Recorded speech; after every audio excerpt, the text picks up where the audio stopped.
नमस्कार, बहुत स्वागत है आपका। मैं हूं आपके साथ योगेश पांडे।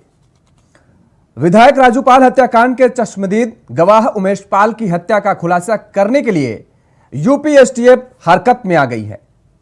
शनिवार को मुख्यमंत्री योगी आदित्यनाथ ने विधानसभा में माफिया अतीक अहमद के खिलाफ सख्त कार्रवाई की चेतावनी दी और जिसके बाद यूपी एसटीएफ की टीम ने यूपी में छापेमारी शुरू कर दी। प्रदेश में कुल 14 संभावित स्थानों पर छापेमारी कर हत्यारों का सुराग लगाने का प्रयास किया जा रहा है और इसके साथ ही एक टीम मध्य प्रदेश भी भेजी गई है। एसटीएफ की प्रयागराज, वाराणसी और लखनऊ यूनिट को सक्रिय कर दिया गया है। एडीजी एलओ प्रशांत कुमार पूरे मामले पर लगातार नजर बनाए हुए हैं। एसटीएफ के तेज तर्रार अफसरों को खुलासे के लिए इस पूरे मामले पर लगाया गया है। उमेश पाल के परिवार ने सीसीटीवी फुटेज देखने के बाद अतीक अहमद के परिवार पर मुकदमा भी दर्ज करा दिया है। जरा इस रिपोर्ट को देखिए।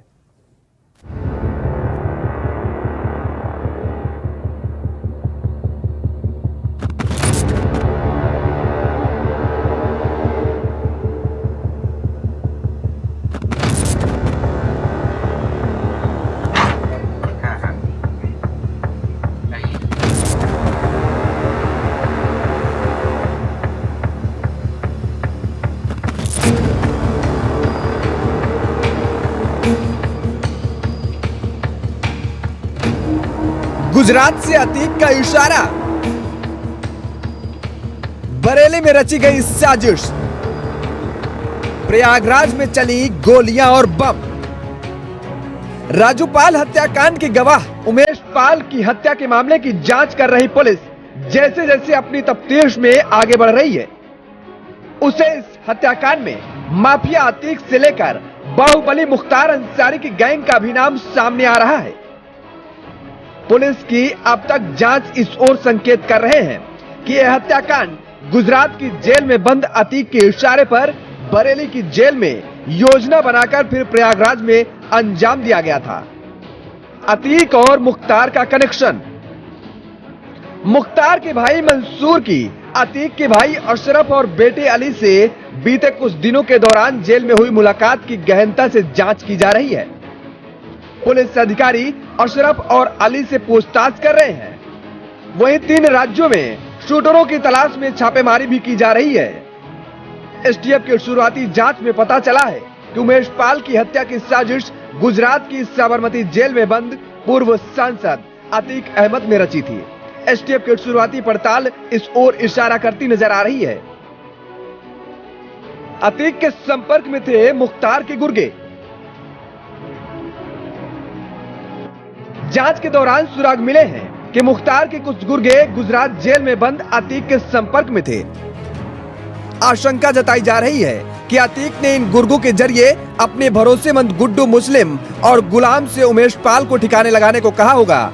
इसके बाद दोनों ने स्थानीय युवकों की मदद से इस घटना को अंजाम दिया।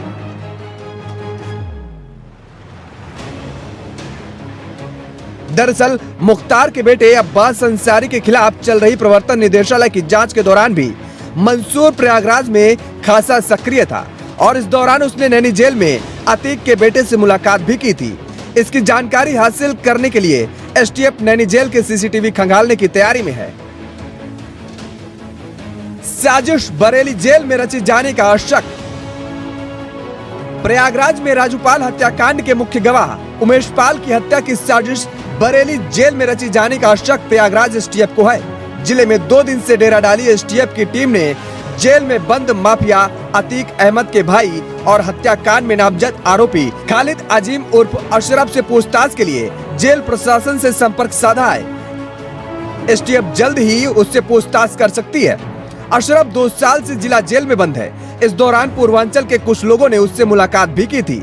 उमेश पाल हत्याकांड की साजिश जेल के अंदर रचे जाने की आशंकाओं के बीच प्रयागराज एसटीएफ शनिवार को ही बरेली पहुंच गई थी। जेल प्रशासन से अशरफ की गतिविधियों और दिनचर्या के बारे में जानकारी लेने के साथ ही उससे जेल में मुलाकात करने वालों के बारे में भी जानकारी ली गई है। इस दौरान यह भी सुराग जुटाए गए कि उमेश पाल की हत्या के दौरान या हाल ही के दिनों में अशरफ प्रयागराज में किसी के संपर्क में तो नहीं था। माफिया अतीक अहमद गुजरात की साबरमती जेल और उसका भाई अशरफ बरेली जेल में बंद है। एसटीएफ जेल में अशरफ से मुलाकात करने वालों की कुंडली खंगाल रही है। हालांकि अशरफ को जेल की हाई सिक्योरिटी के बैरक में रखा गया था। उमेश पाल हत्याकांड के बाद उसे तन्हाई में भेज दिया गया है। सपा विधायक पूजा पाल ने लगाई गुहार, मुख्यमंत्री योगी आदित्यनाथ से सुरक्षा की गुहार। वहीं सपा के पूर्व विधायक बाहुबली अतीक अहमद, जिसे फूलपुर सीट से कोई नहीं हरा पाता था, जिसके डर से पूरा इलाहाबाद थर्राता था, सपा विधायक पूजा इस सीट पर जीत दर्ज कर अतीक का गुरूर झुकाया था। और हमने भी अपनी सुरक्षा के लिए कहा था। और अभी जो रुखसाना थी, जिनको 2 गोली कंधे पे लगी थी, उनको नहीं मिला है। और 2 और हमारे जो थे उनको नहीं मिला है। आज 3 महीना हो गया कहते हुए, मगर कोई सुनवाई नहीं हो रही। तो आपको भी कोई खतरा है? खतरा तो है ही है भैया। अभी समय ट्रायल चल रहा है। अभी समय एकदम 18 साल के बाद एकदम चुनाव मतलब मुकदमा एकदम सर पे है, तो दिक्कत तो वही है। खतरा उन्हीं लोगों से है। जी जी। उमेश पाल खूनी हत्याकांड के बाद पूजा पाल की तरफ से सीएम योगी को पत्र लिखा गया और Y+ श्रेणी की सुरक्षा की मांग की गई। News desk, India voice.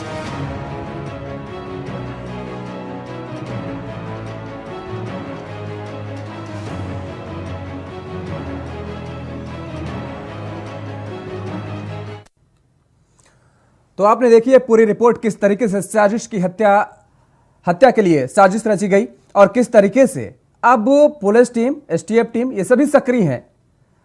अब पूजा पाल ने अपनी सुरक्षा की मांग की है, Y+ श्रेणी की मांग की जा रही सुरक्षा की, क्योंकि खतरा बताया जा रहा है।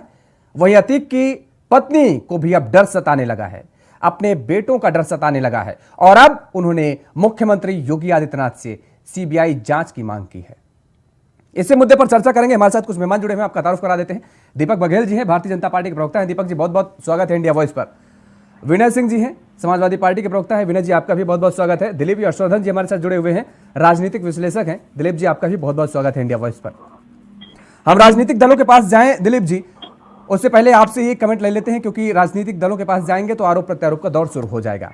आप इस पूरे घटनाक्रम को, इस पूरे वाकया को किस नजरिए से देखते हैं? क्योंकि कानून व्यवस्था के सहारे ही भारतीय जनता पार्टी उत्तर प्रदेश में सत्ता में काबिज हुई और उसके बाद अब जो कानून व्यवस्था को लेकर के ही विपक्ष सवाल उठा रहा है, लापरवाही आखिर कहां और किसकी नजर आ रही है आपको? नहीं, विपक्ष का सवाल अपनी जगह पर सही है योगेश जी। विपक्ष सवाल उठा रहा है कि इतना बड़ा हत्याकांड अगर दहाड़े सड़क पर गोलियां और बम चल जाते हैं तो कानून का क्या डर है, और सरकार की जो दावेदारी है बुलडोजर की और जीरो टॉलरेंस, डर जो असली अपराधी होते हैं उनमें कहाँ है? ये अपराध में अगर मुख्तार के बेटे का नाम आ रहा है, अब्बास का नाम आ रहा है, और ये वही गिरोह है या ये वही नाम है जिनको नेस्तो नाबूद कर देने का सरकार बार बार दावा करती है, इसको हमने जड़ से खत्म कर दिया। और अगर यही गिरोह जेल में बैठ करके इतनी बड़ी घटना को अंजाम दे रहा है तो ये सोचने वाली बात जरूर है कि ऐसा कैसे हो सकता है। क्या माफियाओं के दिल में सरकार का या सरकार के बुलडोजर का या सरकार की जीरो टॉलरेंस की पॉलिसी का डर नहीं है क्या? और जेल में बैठ करके ये प्लानिंग बन जाना, तो ये जेल प्रशासन के ऊपर भी सवाल खड़ा होता है कि कैसे जेल से लेकर के ये सारी बातें हो रही है। इसका मतलब जो कनेक्टिविटी है वो किसी न किसी मोबाइल के थ्रू होगी। तो जेल में मोबाइल कैसे पहुंचता है, जेल के मोबाइल से कैसे बातें होती हैं, जेल के अंदर बैठ करके सारी चीजें कैसे हो जाती है, तो ये पुलिस प्रशासन के ऊपर भी सवाल जरूर खड़ा होता है। लेकिन अपराध हुआ है, और ये अपराध जो 19 साल पुराना मामला है, राजू पाल के मर्डर का मामला है, उसमें 19 पाल गवाह थे, सबसे लेकर के अब चल रही, तो ये अब क्यों मारा गया? कहीं इसमें सरकार को बदनाम करने की साजिश तो नहीं है? ये एंगल पे देखा जा सकता है सरकार की तरफ से कि क्या ये घटना को जानबूझ के ऐसे समय पर अंजाम दिया गया जब सरकार लॉ एंड ऑर्डर का दावा कर रही है, और ऐसे मौके पर इस घटना को अंजाम दे देना का मतलब सरकार की बदनामी पॉलिटिकल रूप से जरूर होगी। 24 के चुनाव आ रहे हैं तो उसमें एक पॉलिटिकल एंगल हो सकता है, लेकिन कुल मिलाकर के घटना हुई है, और घटना अगर हुई है तो सरकार की इस पर जिम्मेदारी बनती है सवाल जवाब देने की, और विपक्ष का काम है सवाल खड़े करना, सवाल करना। ठीक बात। दीपक बघेल जी, ये इतनी बड़ी घटना घटी दरअसल, लेकिन जो चीज अभी दिलीप यशवर्धन जी ने कही कि जेल के अंदर किस तरीके की घटनाएं अक्सर आती रहती हैं और अलग अलग जिलों से आती रहती हैं, सरकार की तरफ से जीरो टॉलरेंस की नीति अपनाने की बात कही जाती है, लेकिन क्या वजह है कि इन अफसरों में खौफ नहीं होता सरकार का, और जो घटनाएं घटती हैं वो सबके सामने आती हैं। किस तरीके से मोबाइल पहुंचता है, किस तरीके से जेल के अंदर पार्टियां होती हैं, किस तरीके से जेल के अंदर जो भी गतिविधियां होती हैं, और वो जब सामने आती हैं तो सवाल बहुत सारे खड़े हो जाते हैं। धन्यवाद योगेश जी। देखिए, उत्तर प्रदेश के यशस्वी मुख्यमंत्री योगी आदित्यनाथ जी ने लगातार ऐसे माफियाओं के खिलाफ लगातार कार्रवाई करने का काम किया है। उत्तर प्रदेश के अंदर आप देखिए, लगातार पिछले 5 सालों के अंदर लगभग हमने 175 से ज्यादा ऐसे दुर्दांत अपराधियों को पुलिस, हमारे उत्तर प्रदेश की बहादुर पुलिस के द्वारा उनके अंजाम तक पहुंचाने का काम किया है। उसमें देखी जाए तो ऐसे इनामी अपराधी हैं जो 15,000 से अधिक है, ऐसे इनामी अपराधियों को अगर इसके अंदर पहुंचाने का काम किया है तो उत्तर प्रदेश के यशस्वी मुख्यमंत्री और उत्तर प्रदेश की बहादुर पुलिस ने किया है।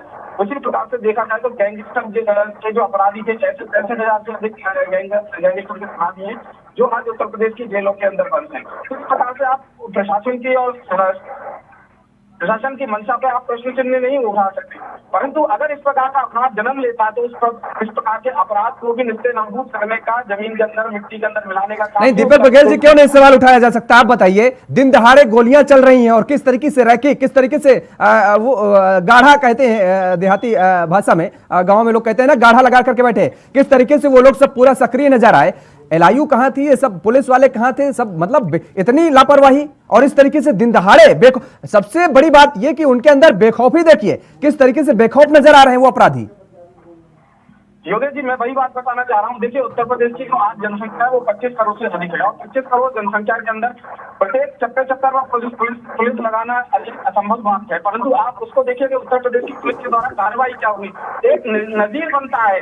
और ये केस भी एक नजीर बनेगा कि इस प्रकार का अगर अपराध उत्तर प्रदेश के अंदर, इस प्रकार का दुस्साहस उत्तर प्रदेश के अंदर अगर कोई भी अपराधी करने का प्रयास करेगा या सोचेगा भी तो उनके खिलाफ जो कार्रवाई होने वाली है, जो अतीक अहमद के परिवार के खिलाफ और जो उसमें अपराधी हैं उनके खिलाफ जो कार्रवाई होने वाली है वो नजीर बनने वाला है। देखिए, उत्तर प्रदेश की सरकार ने ऐसा नहीं कि अपराधियों को ही सीधे उनके अंजाम तक पहुंचाने का काम किया, उनकी कमर तोड़ने का काम आर्थिक रूप से भी किया।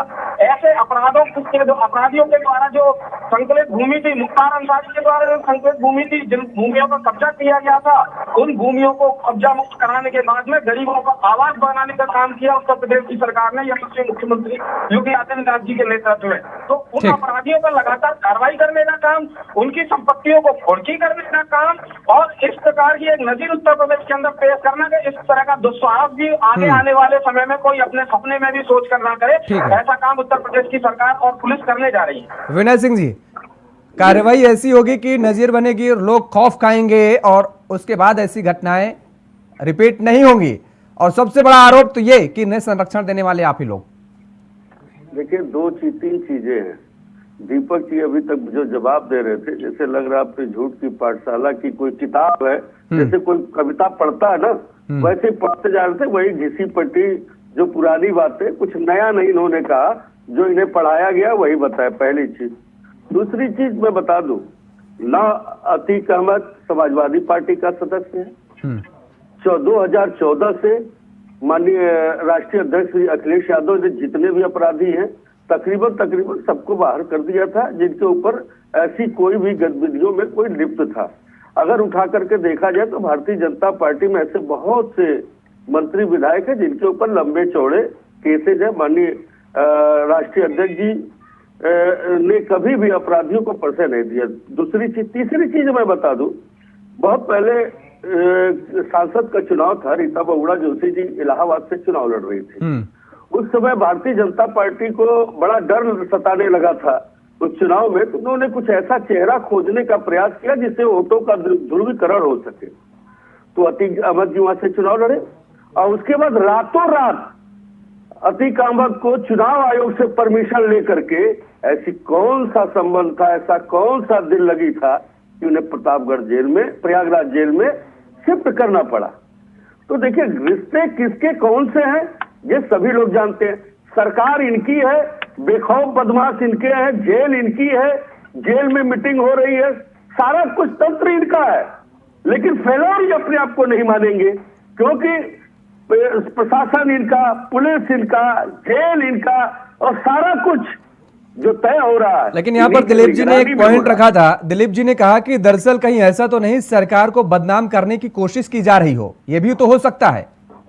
देखिए, सरकार को बदनाम करने की कोशिश की जा रही हो या न की जा रही हो, या तो भारतीय जनता पार्टी को, सरकार को समझना चाहिए कि कोई बदनाम भी करने का प्रयास करे या अपराध के रास्ते से बदनाम करने का प्रयास करे, तो उस चीज को पहले समझ, इनकी खुफिया भी नहीं की, सारी चीजें ही नहीं की। हाँ। लेकिन ये समझ नहीं पा रहे हैं, ये जान नहीं पा रहे हैं। इससे पहले भी आपने पश्चिम में देखा, कोर्ट के अंदर किस तरीके से बेखौफ बदमाशों ने जज के सामने गोलियां।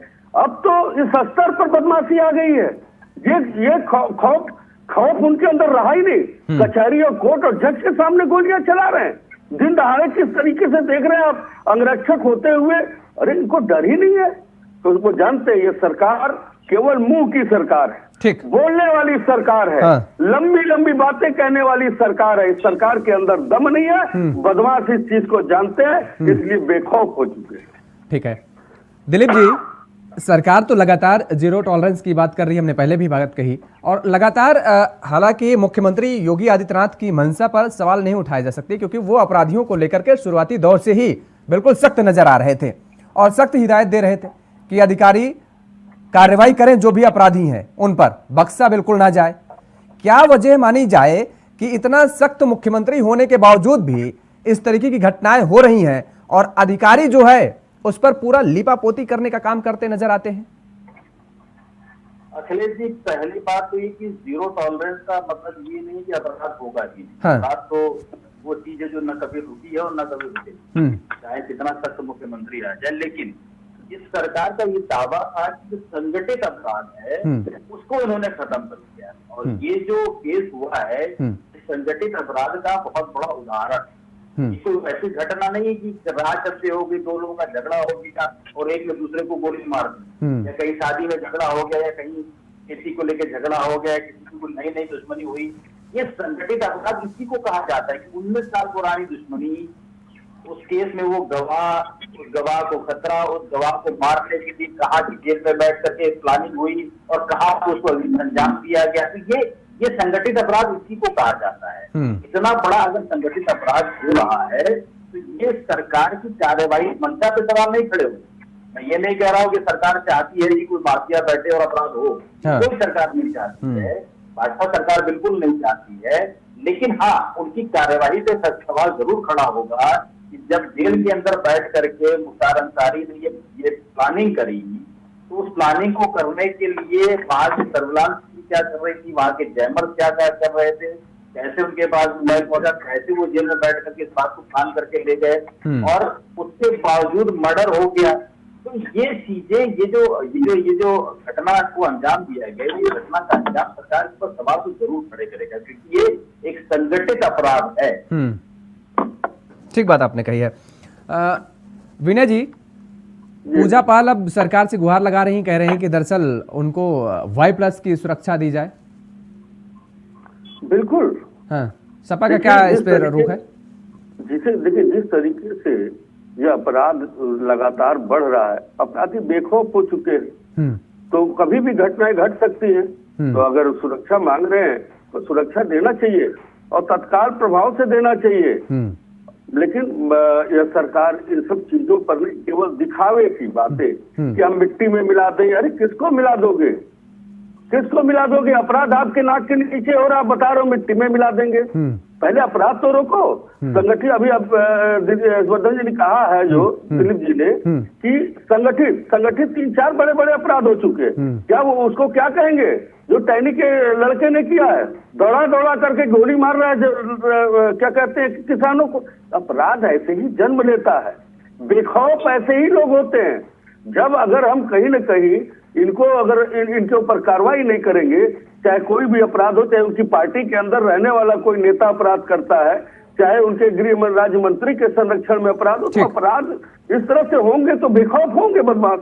ठीक है, उसी का नतीजा है आज ये। हाँ, दीपक बघेल जी, सीबीआई की मांग एक तरफ से की जा रही है, दूसरी तरफ से सुरक्षा की मांग, सरकार की तरफ से क्या रुख अख्तियार किया जाने वाला है, कुछ जानकारी है आपको? देखिए योगेश जी, अभी मेरे मित्र विनय जी कह रहे थे कि सरकार हमारी है। निश्चित तौर पर सरकार भारतीय जनता पार्टी की और मुख्यमंत्री यशस्वी योगी आदित्यनाथ जी हैं, परंतु अपराध और अपराधी हमारे नहीं है। अपराध और अपराधी समाजवादी पार्टी है, क्योंकि समाजवादी पार्टी ही वो पहली पार्टी है जिसने लोग पढ़ाने का काम किया, पार्लियामेंट बना,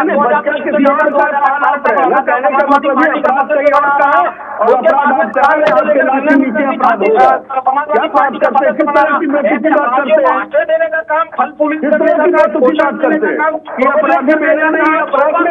का काम, सुसंगठन करने का काम, तो सारा कुछ समाजवादी पार्टी की सरकार ने किया।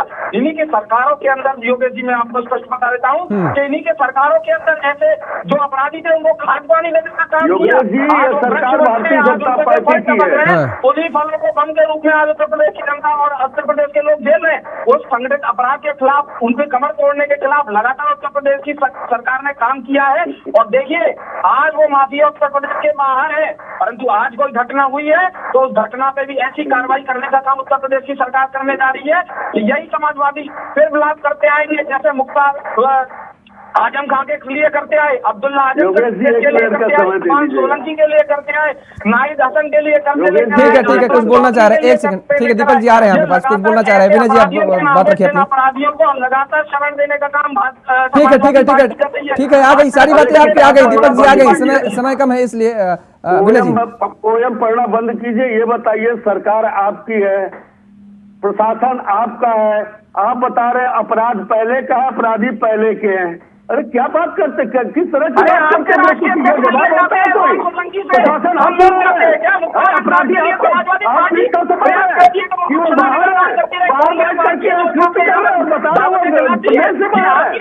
शर्म आनी चाहिए कम से कम इस तरह की बातें करते हुए।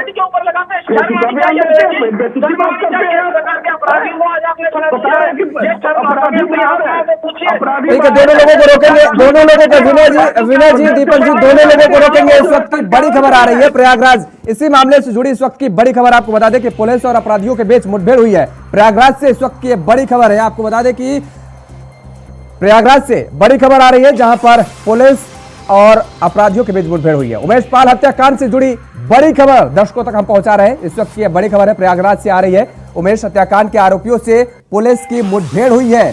बड़ी खबर आपको बता दें, पुलिस और आरोपियों के बीच मुठभेड़ हुई है, जिसमें धूमनगंज के नेहरू पार्क के पास ये मुठभेड़ बताई जा रही है।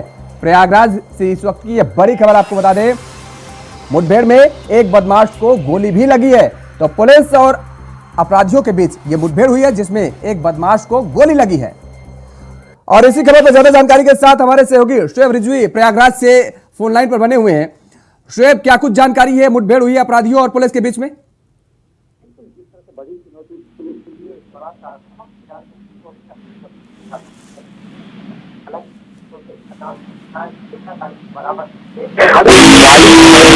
यही ड्राइव कर रहा था, ये ड्राइवर उनके साथ जुड़ा हुआ था और पुलिस को पुख्ता जानकारी मिली थी। नेहरू पार्क जिस इलाके में मुठभेड़ की बात आ रही है, वो जंगल जैसा इलाका है, वहां पर पुलिस को इनपुट मिला था और उसके बाद उसकी घेराबंदी की है।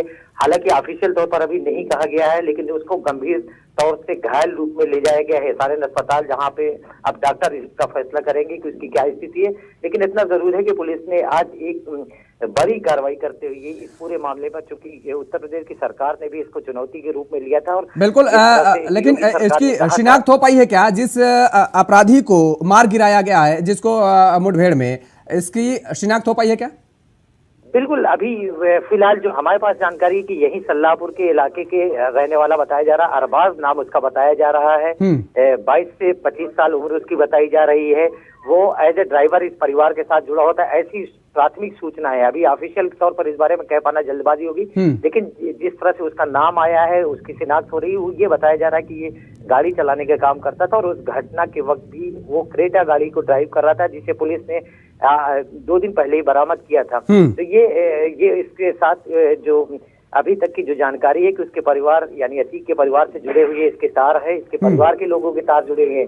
लेकिन अभी फिलहाल इतना कहा जा सकता है कि दिन दहाड़े जिस तरह से पुलिस ने एक मुठभेड़ की है, अपने आप में चर्चा का विषय है और कहीं ना कहीं कानून व्यवस्था की जो साख पर सवाल उठे थे उसका एक माकूल जवाब भी कहा जा सकता है। शोएब, इसके साथ ही ये मुठभेड़ में जो एक अपराधी पकड़ा गया है, इसके साथ ही क्या अन्य लोगों के भी गिरफ्त में आए हैं? क्या अन्य अपराधी भी, या फिर वो भागने में फरार रहे? या कितने लोग उनके साथ थे?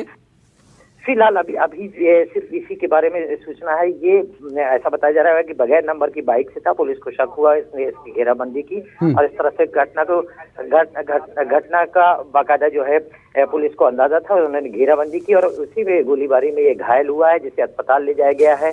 एसआरएन अस्पताल में उसको ले जाया गया है।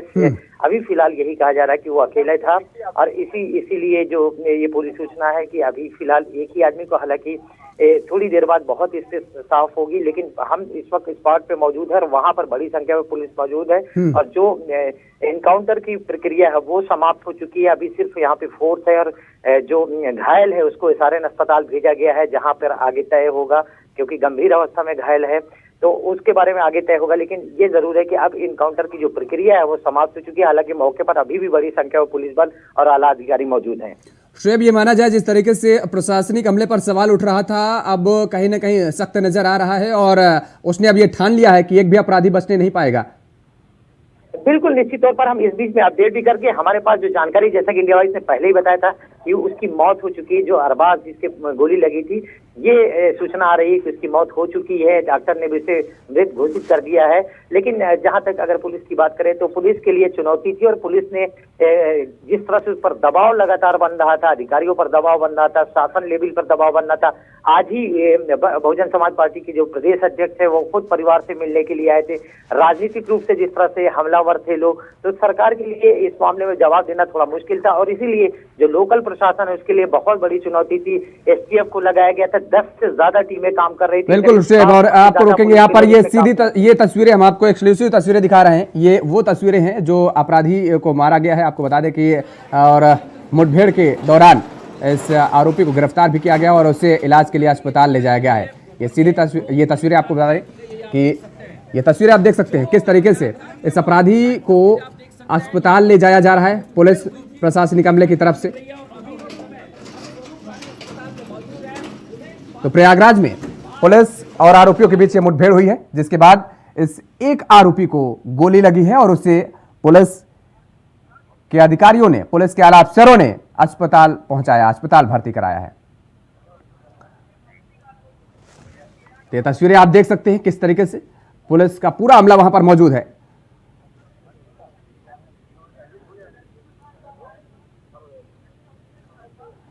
तो ये तस्वीरें आप देख सकते हैं कि किस तरीके से ये तस्वीरें अपने आप में गवाह हैं कि पुलिस कितनी एक्टिव नजर आ रही है और सतर्क नजर आ रही है। शोएब, अब एक तरफ ये कहा जा रहा है कि जहां पुलिस सतर्क नजर आ रही है, एसटीएफ की टीमें लगी हुई हैं, वहीं अब इन माफियाओं के घरों में दहशत का माहौल मचा हुआ है। अब कहा जा रहा है कि दरअसल सीबीआई जांच की जाए, यह मांग की जा रही है। शोएब, चलिए, संपर्क नहीं हो पा रहा।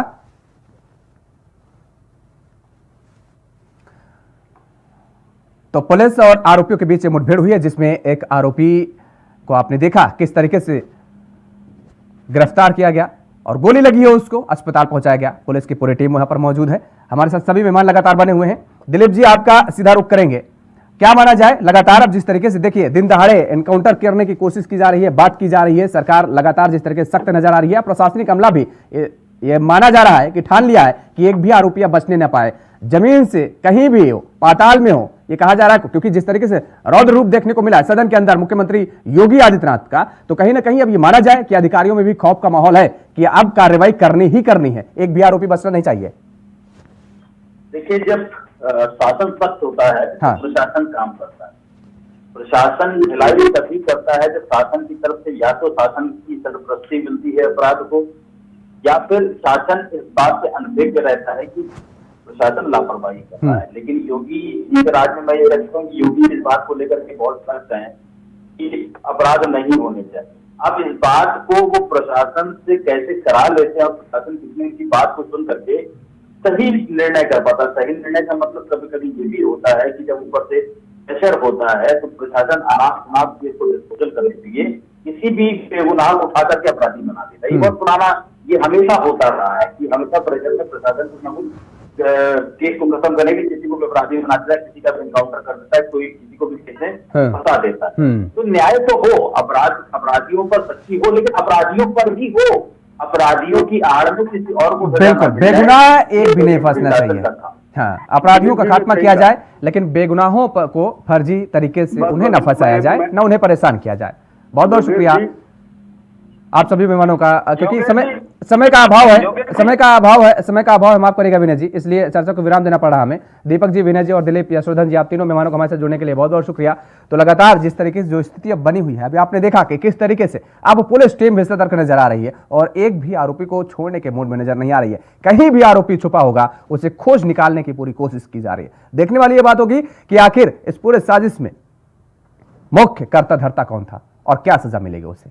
चर्चा में फिलहाल इतना ही। खबरों के लिए आप बने रहिए इंडिया वॉइस के साथ। नमस्कार।